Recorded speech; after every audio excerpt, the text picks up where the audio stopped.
Thank you, Mr. Chairman. As I was preparing for this meeting today, I was hesitant to go through the entire legislation that's been proposed numerous times. I hesitate to go through it in its full detail. So, we appreciate that hesitation. with After 14 hours last year, the majority of the committee, I think, has a consensus of however you can highlight the thank you, Mr. Chairman, and funding that is my sources. intention. more I know there's specifically changes. exactly there are some new members for the committee, and so I'd like to just give an overview of the approach. A lot of that's been detailed in the paperwork that's been handed out prior to this meeting. But in a nutshell, what this proposal intends to do is to fully eliminate school property taxes.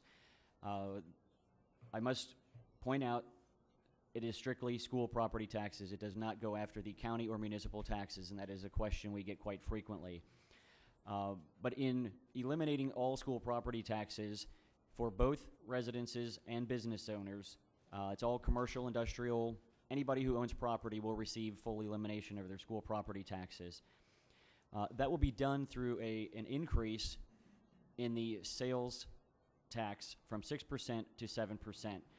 Now, that will not only be done on existing items that are currently under the sales tax, there will also be an expansion into some additional goods and services. And those have been detailed pretty fully on the documents you've already received. In addition, there will be an increase to the personal income tax. That will go from 3.07% up to 4.34%. And in doing so, that will provide us with the revenue.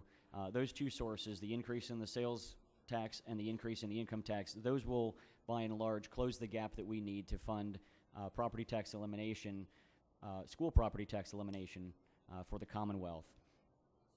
A couple of important exemptions to point out, because those are some other questions that we often get. Will you be taxing everything? Unlike the proposal that Representative Gillespie alluded to in his presentation back in 2003, the idea behind that was to essentially tax everything under the sun and lower the sales tax from 6 to 4%. I was on staff for Representative Rohr when that proposal went through and worked with a lot of the members. What we saw was there were a lot of areas that we found it just wasn't practical to tax, such as health care. The moving target on what the actual cost of health care to a consumer, what does a health care provider charge, that's just one of the elements that we pulled out and said, as we walked through developing this legislation, how can we avoid that landmine and make sure that we're taxing what is actually collectible? So what we ended up with, as time progressed over the last 10 years now, we found that in looking at the numbers and following them through, we had to minimize the number of exemptions, but we had to have exemptions that made place. Two of the most important are food and clothing. Currently, quite a bit of food is exempt. Not all food is exempt, but most food is exempt. We would make a change there. And what we looked at is to how to provide the least amount of impact on the lower income individuals, because we know that the sales tax has a regressivity to it. And so in order to minimize that, we said, how can we keep from hitting the lower income individuals harder than absolutely necessary? And what we came up with was an approach that says, let's help establish good public policy at the same time while providing an exemption for food on some level. And where we landed with that was we chose to exempt the items from women, infants, and children. And I noticed that Representative Gillespie did something similar in his proposal as well. It's a common sense way to do things, and what it does is it allows even the lower income families to go out to the store, buy the foods that are healthy. USDA has determined on a federal level what items and what nutritional elements need to be in the WIC program. On the state level, we administer that with our local grocery stores and the store brands, and so those items are fully identified to the public for the WIC purchases, and we will take all of those purchases, and anyone who purchases WIC items will not pay sales tax on those food items. And we feel, again, it's a good way to ensure that families are still able to feed themselves with healthy food, and they can continue to not have to pay sales tax on those foods.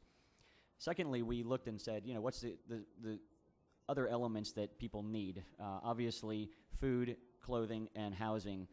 By helping with the property taxes, we're going to help with the housing cost. We've talked about the food. Clothing is the other main element for existing in life, if you will. And so we didn't want to attack clothing and say we're going to tax all clothes. So in a similar manner, we looked and said, can families clothe their children if we put a dollar amount limit on the sales tax? And with that, we chose to tax items that are only $50 or more. For instance, if you purchase a pair of pants for $49.99, at the same time you're buying a shirt for $49 and a tie for $49, you won't pay sales tax on any of those items. So even an individual who's looking to dress for a professional job can usually clothe themselves for no additional sales tax.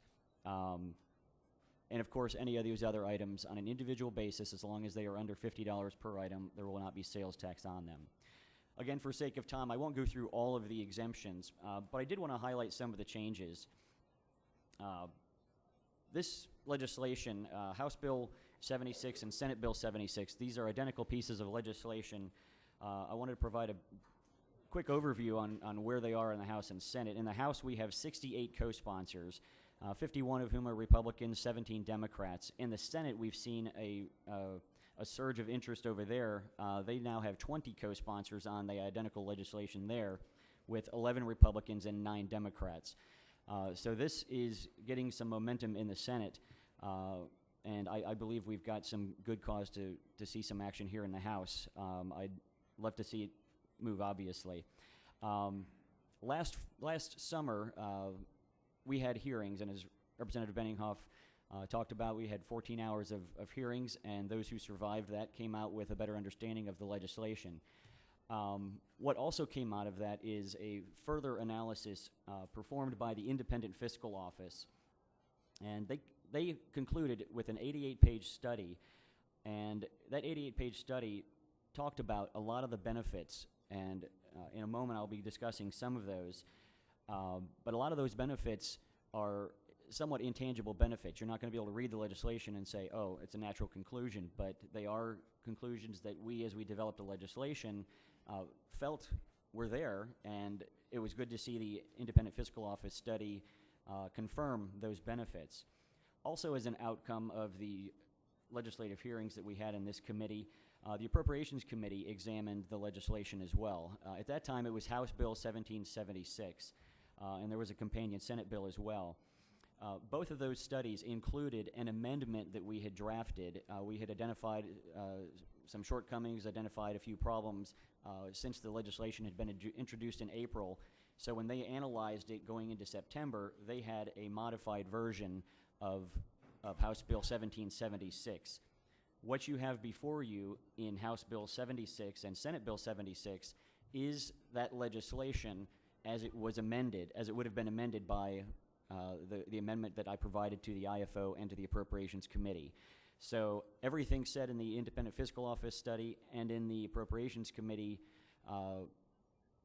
everything said in their study, that has been taken care of, if you will. Concerns they raised, errors they pointed out, we took and provided the same information to the Drafting Bureau. They then compiled the legislation, and the nice thing about it was a bill that started off some time ago as 210 pages and had gone down to 170 pages with House Bill 1776 is now only at 137 easy reading pages for your entertainment. So it is a comprehensive piece of legislation. I can't overlook that, and that with that comes a significant length. With that overview out of the way, I've got about 5 or so minutes to discuss some of the things that we hear. One of the things I want to talk about are some big changes that were made. The Independent Fiscal Office pointed out a shortfall of $151 billion. That was on page 3 of their study. There was a drafting error that accounted for a good chunk of that. $340 million was in a telecommunications line item that should have been taxed, and it was inadvertently omitted. So right there, we take the 151 million and add the 150 1.51 billion. Take out the $341 million due to that error, and we're already down to $1.169 billion. Now, we also had an increase last session of 0.94% in the income tax.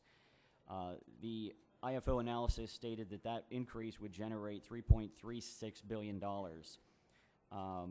And so just using their math, we didn't extrapolate any new numbers or anything like that. Just using that math, we divided $3.6 billion by the 0.94% that we had increased it. And that shows us that for each 0.01, we generate $35.75 million. If you take that to the next logical level, we're trying to fill a $1.169 billion revenue hole still. We plugged in another 0.33. That's why the 4.01% from House Bill 1776 has now become 4.34. And again, when you generate that math out, you generate 1.18 billion. That's actually just over 10 million more than we actually would need. And so it was our goal all along, and we stated it in every hearing we had, in every discussion we've ever had, we want this bill to be revenue neutral. We don't want to generate more money than is necessary to fill the hole. And so if you hear the concept or the phrase, the numbers don't add up, please point them to me, run your numbers, and you'll see that the gap that was identified has been filled by the numbers that we have now plugged in. A couple other concerns we hear about is, some people say, hey, this bill does nothing to address the cost drivers. There are other things out there that are driving school property tax higher, such as the pension issue and so forth. While this bill does not include specific language to address specific cost drivers, such as the pension issue or other issues that we know are causing problems for our school districts, what it does do, and this is, I'm not making this up, this has been verified by the Independent Fiscal Office. On page 4 of their analysis, toward the bottom of that page, they talk about, after year 5 of enactment, House Bill 1776, now House Bill 76, will save $1.15 billion annually in the replacement revenue compared to the growth of property taxes if that system remained in place. So if you're looking to make sure that our school districts have rein in their spending, and I know a lot of people have expressed a concern there that, if we leave things in place, they're just going to continue to generate higher costs. Over time, this is going to generate a significant savings to the taxpayer, and it will require the school districts to live more on a budget than they have. And that has been a great concern for a lot of individuals, House members and Senate members that I've talked to about this legislation. Another thing that we hear about is deductibility. People have said, hey, if we put this in place and we eliminate our school property taxes, I'm going to lose a significant deduction on my federal property taxes or on my federal income taxes because of that. And I can't speak to everybody's individual status, but I do know that if you're paying, if you make $100,000 in income and you've got $10,000 in school property taxes, you're not getting a dollar for dollar exchange, if you will, on that $10,000 deduction that you'll receive. You receive the benefit that you don't have to pay on $10,000 extra in your income.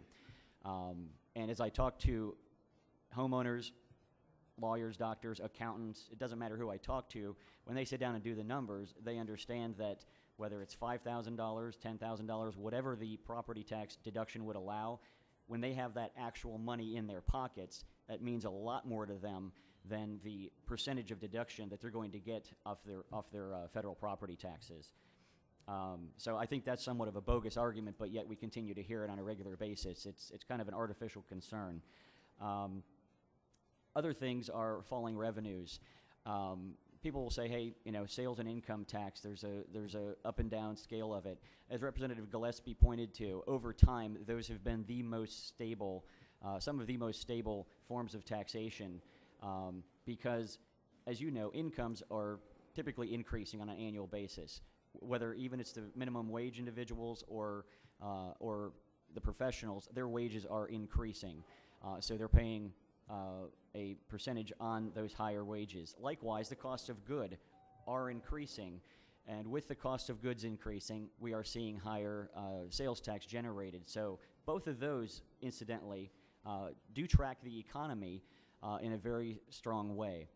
And the distinct difference that we have between sales tax, income tax, and the property tax, if you don't pay sales tax, it's because you're not buying something.